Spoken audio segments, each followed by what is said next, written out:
इस कहानी का नाम है रुकी हुई ट्रेन अधूरा स्टेशन। यह कहानी एक ऐसी पटरी की है जो कहीं नहीं जाती और एक ऐसे स्टेशन की जहां घड़ियां तो चलती हैं पर समय थमा हुआ है। रात के 2 बज रहे थे। समीर एक सुनसान रेलवे स्टेशन के बेंच पर बैठा था। चारों तरफ घना कोहरा था और सन्नाटा इतना गहरा कि उसे अपनी ही सांसें किसी के चलने की आहट जैसी लग रही थी।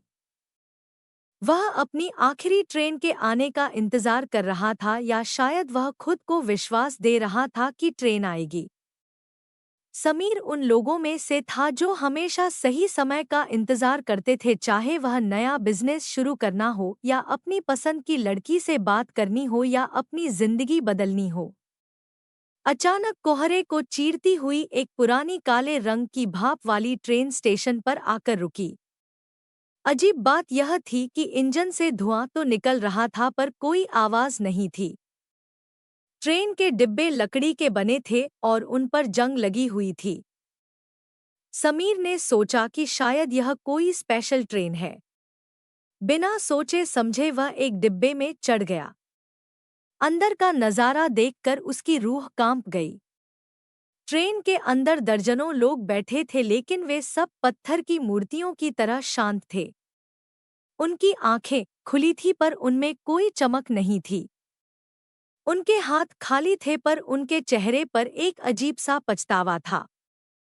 समीर ने एक बूढ़े आदमी के पास जाकर पूछा, साहब यह ट्रेन कहाँ जा रही है? बूढ़े ने धीरे से अपनी गर्दन घुमाई। उसकी खाल सूखी हुई थी। उसने फुसफुसाते हुए कहा, यह ट्रेन कहीं नहीं जाती बेटा, यह कल का इंतजार कर रही है। समीर को समझ नहीं आया। उसने देखा कि हर यात्री के पास एक फाइल या एक बैग था जिस पर उनकी अधूरी इच्छाएं लिखी थी।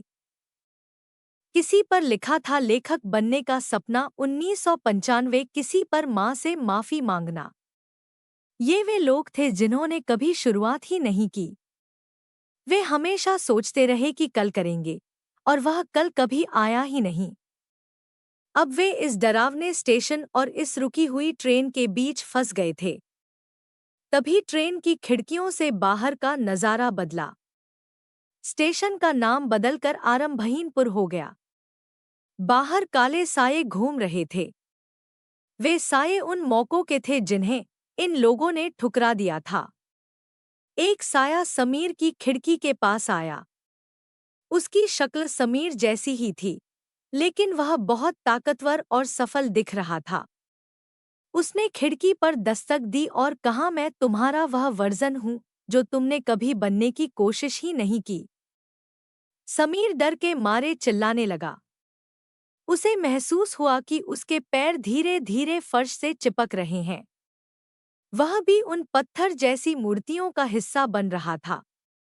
उसे एहसास हुआ कि उसने अपनी पूरी जिंदगी सिर्फ योजना बनाने में बिता दी। उसने कभी पहला कदम नहीं उठाया। यहाँ का कानून साफ था, अगर आप जीवन की दौड़ शुरू नहीं करते तो आप मौत के इस स्टेशन पर हमेशा के लिए रुक जाते हैं। अचानक डिब्बे की लाइटें टिमटिमाने लगी। एक भारी आवाज गूंजी, अगला स्टेशन अनंत अंधकार, यहाँ वे उतरेंगे जिन्होंने कल का इंतजार करते करते अपनी सांसें खत्म कर दी। समीर ने देखा कि उसके हाथ अब धुंधले पड़ रहे थे। वह गायब हो रहा था। उसे समझ आ गया कि अगर उसे यहाँ से निकलना है तो उसे अभी इसी वक्त कुछ करना होगा। उसे उस शुरुआत को अंजाम देना होगा जिसे वह सालों से टाल रहा था। समीर के पास उसकी पॉकेट डायरी थी जिसमें उसने अपनी अधूरी कहानियों के विचार लिखे थे। उसने कांपते हाथों से पेन निकाला और वहीं ट्रेन की सीट पर बैठकर लिखना शुरू किया। जैसे ही उसकी स्याही कागज पर चली, पूरी ट्रेन जोर से हिलने लगी। बाकी मुर्दा यात्री उसे हैरत से देखने लगे।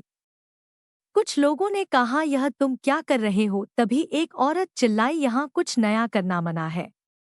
यहाँ सिर्फ इंतजार किया जाता है। समीर ने रुकने से मना कर दिया। उसने लिखा, मैं आज से अपनी जिंदगी का लेखक खुद बनूंगा। मैं अब इंतजार नहीं करूंगा। जैसे जैसे वह शब्द पूरे कर रहा था, ट्रेन के डिब्बे से काला धुआं अलग होने लगा।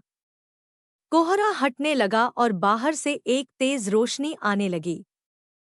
डरावने साए डर कर पीछे हटने लगे क्योंकि कर्म की रोशनी उन्हें जला रही थी। बाकी यात्री समीर को लालच और डर भरी नजरों से देख रहे थे। कुछ ने कोशिश की कि वे भी कुछ शुरू करें, पर उनके पास अब समय नहीं बचा था।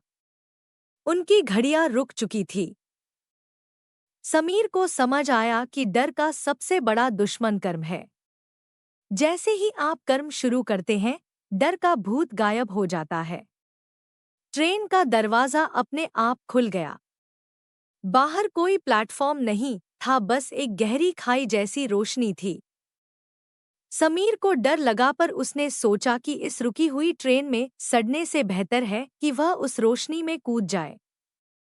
उसने अपनी डायरी सीने से लगाई और जोर से चिल्लाया और कहा, मैं शुरुआत करता हूँ। और वह कूद गया।